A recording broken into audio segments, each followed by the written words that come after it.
Hello दोस्तों, आज आप लोग को एक छोटी सी कहानी सुनाती हूँ। तालाब के बाहर एक मेंढक घूम रहा था। तभी एक कौवा उठाकर ले जाता है और मैदान में पटक देता है।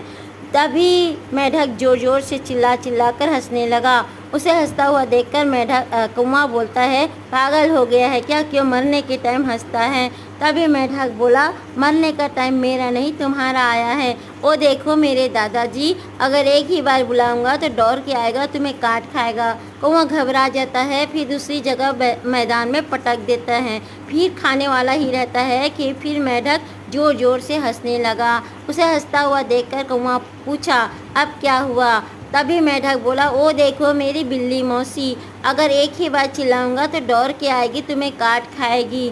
फिर कौवा घबरा जाता है, फिर दूसरी जगह ले जाकर पटक देता है जहाँ पे एक नागिन सांप रहती है। उसे देखकर मेंढक जोर जोर से हंसने लगा। फिर कौवा बोला, क्या हुआ।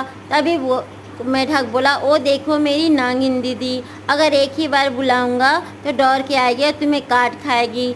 अब कौवा बहुत घबरा जाता है, उठाकर घूमने लगा, कहाँ जाऊँ किधर जाऊँ, मुझे बहुत भूख लगी है। फिर वो तालाब के बाहर एक पत्थर देखता है, वहीं पर ले जाकर पटक देता है और खाने ही वाला रहता है कि मेंढक उदास देखकर पूछने लगा, मेंढक भाई तुम क्यों उदास हो।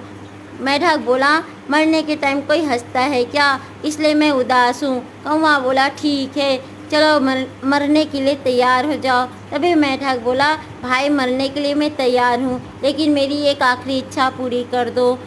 तुम्हारी चोंच बहुत मोटी है, उसे थोड़ा घींच लो तो मुझे मरने में और तुम्हें खाने में आसानी हो जाएगी। कौवा झटपट गया और अपना चोंच पत्थर से घिस घिस कर पतला करने लगा। पतला करते हुए उनका चोंच टूट गया।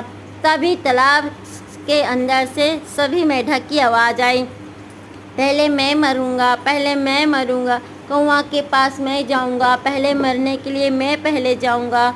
सभी मेंढक की आवाज़ सुनकर कौवा बहुत खुश हुआ और पत्थर के पास आकर बोले कि चलो एक एक करके आ जाओ। सभी मेंढक आने लगे और बोलने लगे, मुझे पहले खाओ, मुझे पहले खाओ। कौवा फिर खाने लगा, लेकिन उनका चोंच टूट गया था तो खा भी नहीं पाया। सभी मेंढक एक साथ बोले, कौवा भाई पहले अपना चोंच नहीं, अपना दिमाग धोकर आओ, फिर हमें खाना, क्योंकि कुत्ता मेंढक को पहले खाएगा कि कौवा को। कौवा तो उड़ सकता है क्योंकि उनका पंख है, और लेकिन मेंढक तो छोटा है ना, वो तो जल्दी पकड़ में आ जाता।